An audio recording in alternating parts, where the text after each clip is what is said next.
guys, I'm Blake. I'm Bradley. We're the Wrestle Maniacs, and today we're going to be covering NXT War Games, NXT Takeover War Games 2020. Roll that intro.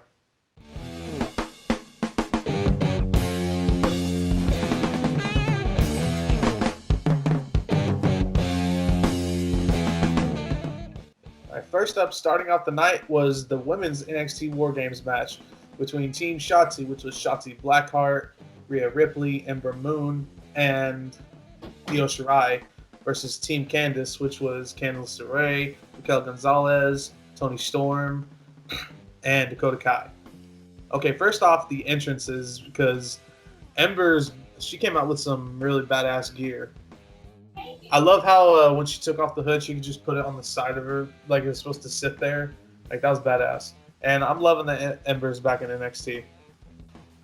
I'm happy she's back on NXT too, because I think she can do more on there than she can on the main roster right now. Because I think they're putting too many people on the main roster, and it's just getting packed, and nobody is doing what they actually deserve to do. All of WWE's women's divisions are really great, like especially NXT, because everybody in this match had a moment to shine. Yeah, including Shotzi when she came out with that custom tank. We knew that she was gonna be building a new tank. We didn't know what it was gonna look like. I think the first one was just one she got from Walmart, but I'm glad she got like an actual custom one. Can we talk about how McFoley-esque the women's champion entered the match? Later on, let's go down, like, talk about it in order. Okay. First off, we're starting with Dakota Kai and Ember Moon. Equal, like Dakota, she was, like we said on the last one, she was in last year's as well when she turned on Tegan Nox, so she has some experience in this match. And what's the biggest moments from each of them? Let's see. Rhea was just being Rhea, like being awesome, like throughout the whole thing. Ember did the eclipse on Dakota on a chair, and it was beautiful thing. The cameras didn't really get like good angle on it, but I could tell. Mm-hmm. I could tell Dakota was. She was hurt. I could tell she was messed up. Mm-hmm. That's not the only cool thing that was done with chairs, but we'll get to that in the main event. Yeah, I thought it was really smart by Team Candice, like to keep Io out of it, like because you couldn't lose the match until she entered it, so they were just gonna keep her out and beat the hell out of the other ones. So. It was a smart move. Like it was actually a smart plan. Yeah. I thought that was, and the way that Raquel's just like holding the door and they got whacked by the kendo sticks. Yeah. Her and Toni just doing and then Indy Hartwell, like, girl, you are hurt. You need to like chill. Yeah, she was fine with the knee brace on that neck brace. Neck brace, yeah. Careful, girl. And now you can talk about when Io Shirai entered the match. It was. I don't know how she got that garbage can up there on top of that sail, on top of that cage, but she put it on her, and she jumped off into the crowd, and it was amazing. She was the safest person doing that move, because she had protection with the trash can. Everyone else got hit with the freaking trash can on the way, like from 15 feet in the air. It was so beautiful. Rhea got really creative with the weapons too, like bringing a hammer out. Pulling a Triple H. Yeah, it was like a mini Triple H. Raquel Gonzalez, she really shined in this match. Like, I was impressed with her like on the last episode of NXT when she was fighting Shotzi in the ladder match, but she got to show a lot more of her stuff here. She's a powerhouse. Yeah. Like, her and Rhea's standoff, she was taller than Rhea. And Rhea's pretty tall. And she's just like throwing people around, battering them. This was her match, I think, because she even got the pin on the champion. Yeah. Yeah. It's gonna be that.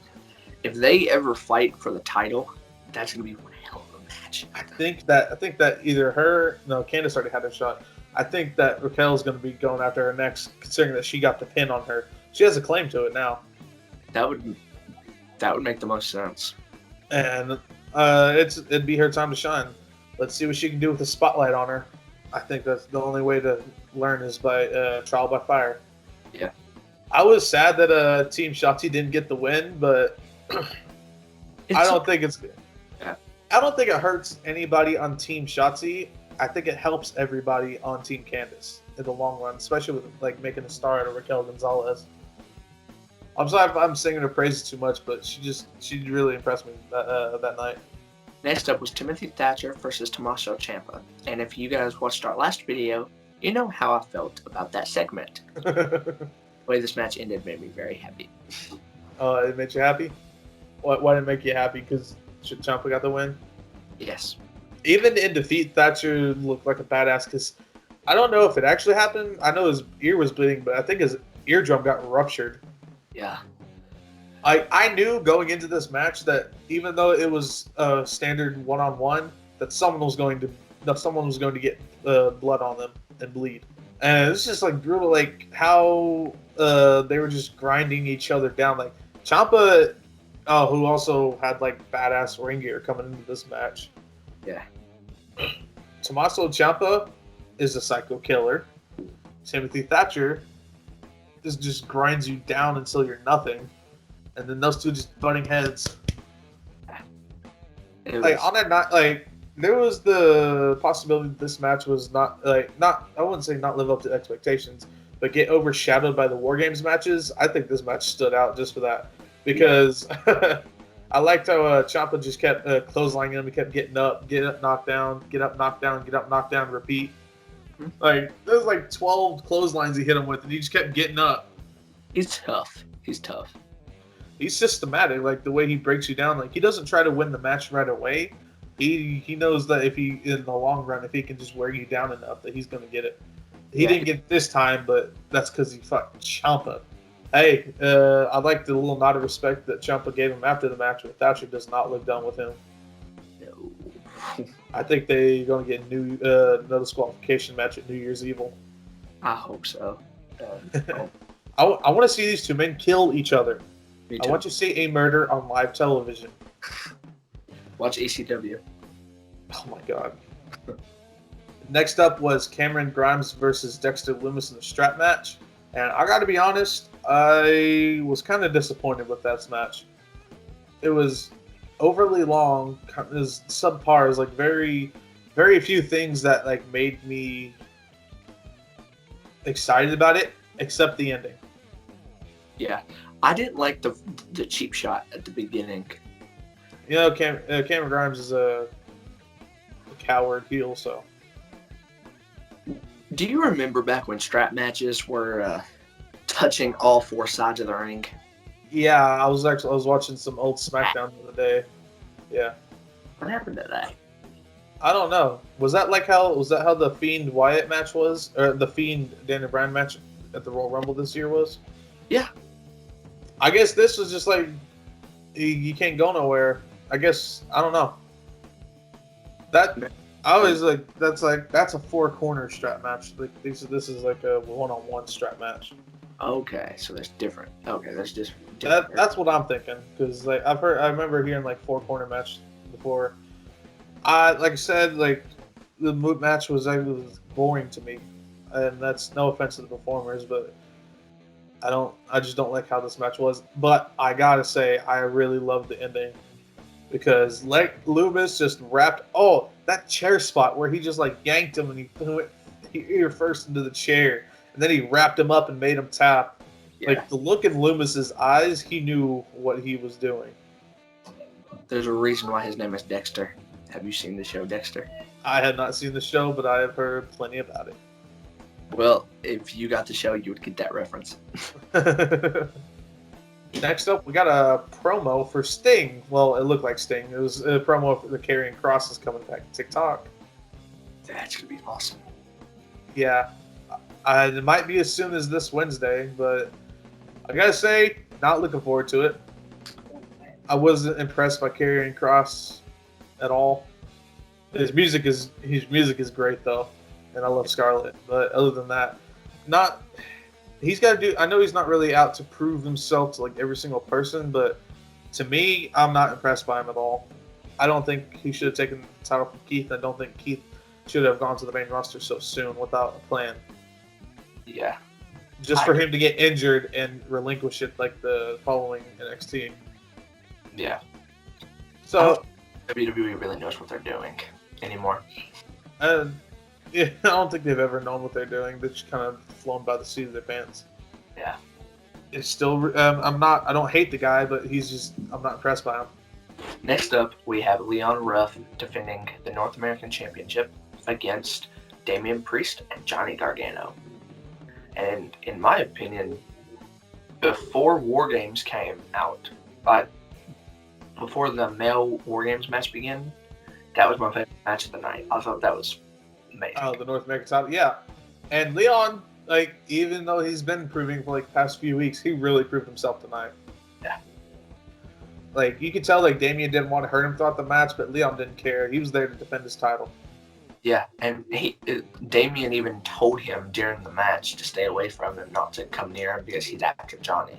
Yeah, but what did Damien expect though? Like, this man is defending his title. Like, there's pride involved. There's more than just the title. Like, this man is out to prove himself. I think besides what happened in the War Games match that we'll talk about in a minute, my favorite moment of the night was when Damien did that shameless at Kross, but I don't know what he calls it. It's the Razor's Edge. Yeah, the Razor's Edge.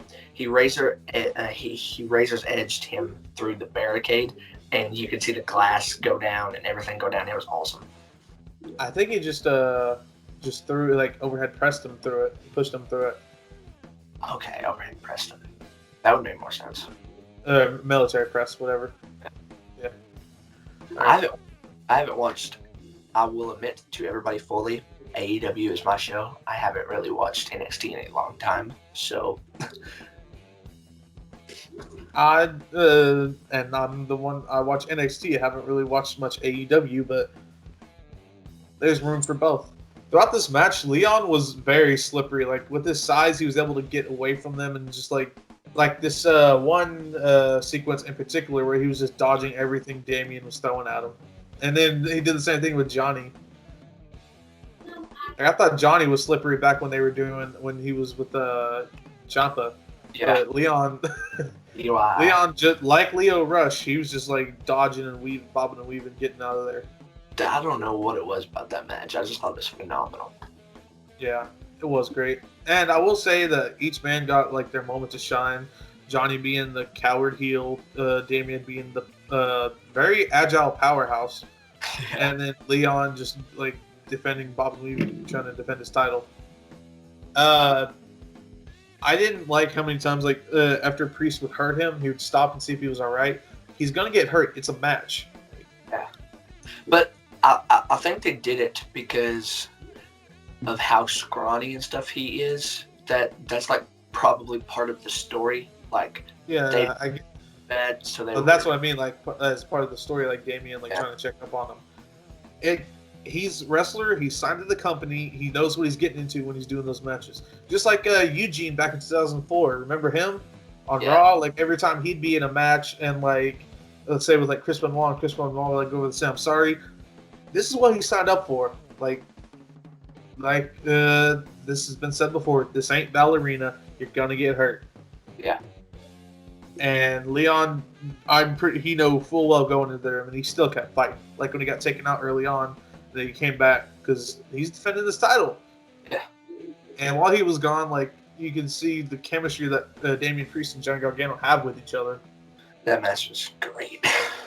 Yeah, it was. It's like when Leon jumped off and like did a spinning like RKO. That was insane. I was like, he did that so fast. I was like, it was kind of like Ricochet. Yeah, he's like a smaller, faster Ricochet. I wouldn't say faster.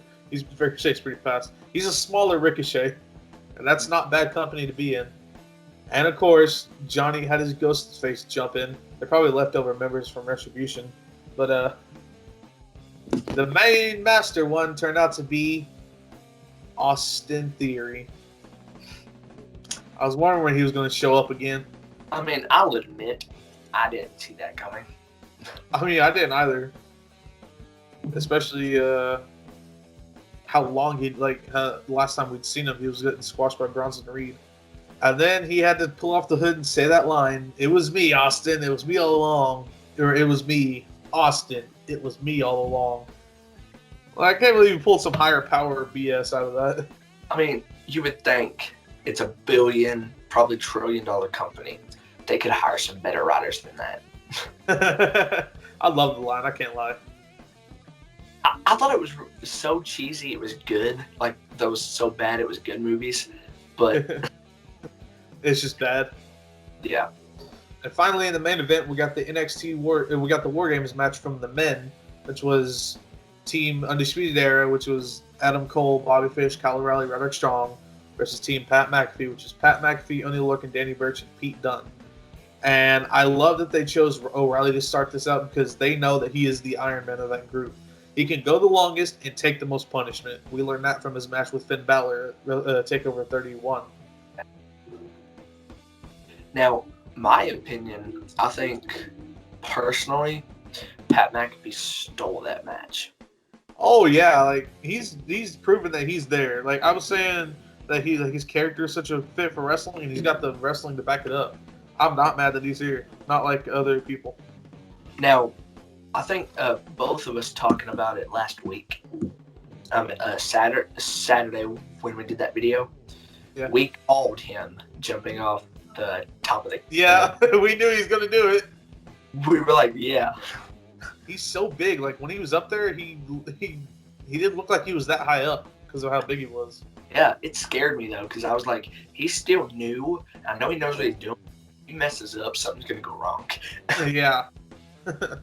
I thought that them bringing out the cricket bats were that was unique. I don't think I'd ever seen cricket bats in the wrestling before. No.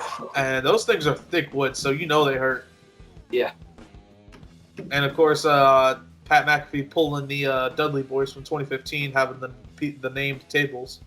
Yeah. Get the tables. There's some good trash talk from Kyle. I was like, "So you little bitch." I was like, or "Come fight me, you little bitch." I was like, "Kyle." Yeah. And then Adam Cole just beat him up. Adam Cole just beat up Pat McAfee. I can't wait to see him in another one-on-one match. That is a 5-star match. Let's go. And people may make the claim that he's been carried by all of his opponents so far. Like, you had Adam Cole in the first match, and they had everybody else in this match. Let's see. Let's see if he can do something better with like someone like Damien Priest. Yeah. Like, he's convinced. Like in my eyes, I'm convinced like that he's good. But maybe other people, I can see why they'd say that, have that claim.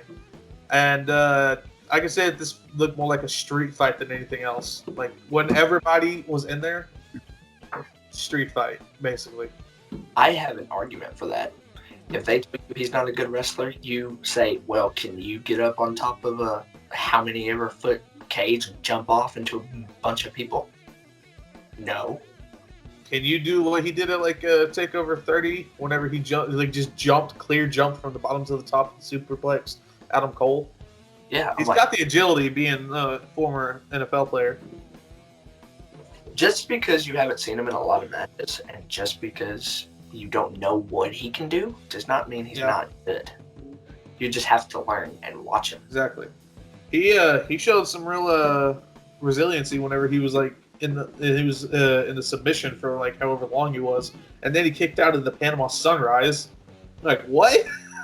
I was like, he's done. He's done. My face was the exact same as Adam Cole's. I was like,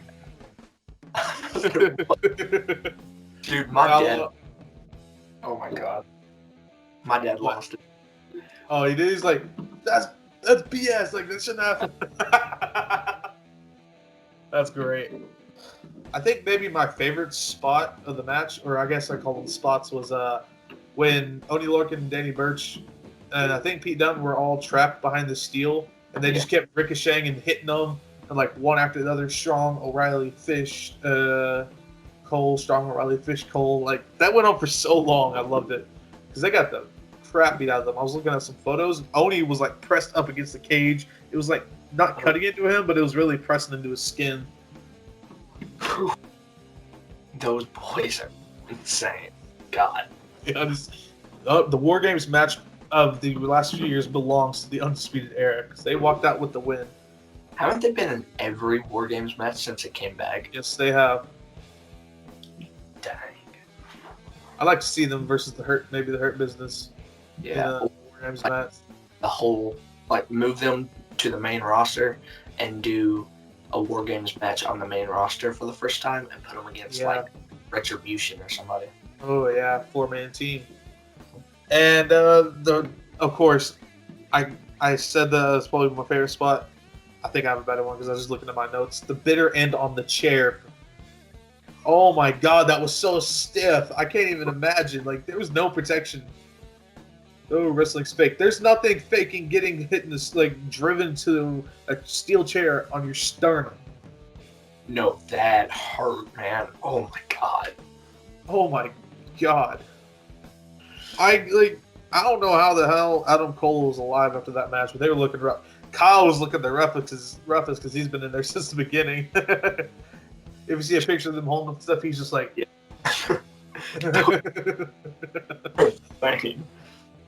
All in all, so there's all these matches were great except the Dexter Lumis Cameron Grimes one. I don't know what's the best one tonight, but I think the most one I had the fun with was the final one. So, well, yeah, War Games you could have the most fun with, but going back and thinking about it, I think my favorite was the Triple Threat. Yeah, they stole the show for you. Yeah, especially okay. Leon Ruff is. Yeah, the resiliency he was showing in that match as well. And then Damien with that was a great spot when he was trapping the ropes. Yeah. Forgot to mention that. But after that, I think I'm giving the show not a 5 out of 5, but a high 4 out of 5. I would give it a 4.5 out of 5 just because Leon Ruff. High 4 out of 5, yeah. Leon Ruff. Leon. it's fine. Well, anyways, thank you guys for joining us for this one. We'll see you next time. We'll be covering Raw, SmackDown, NXT from this week. So, bye.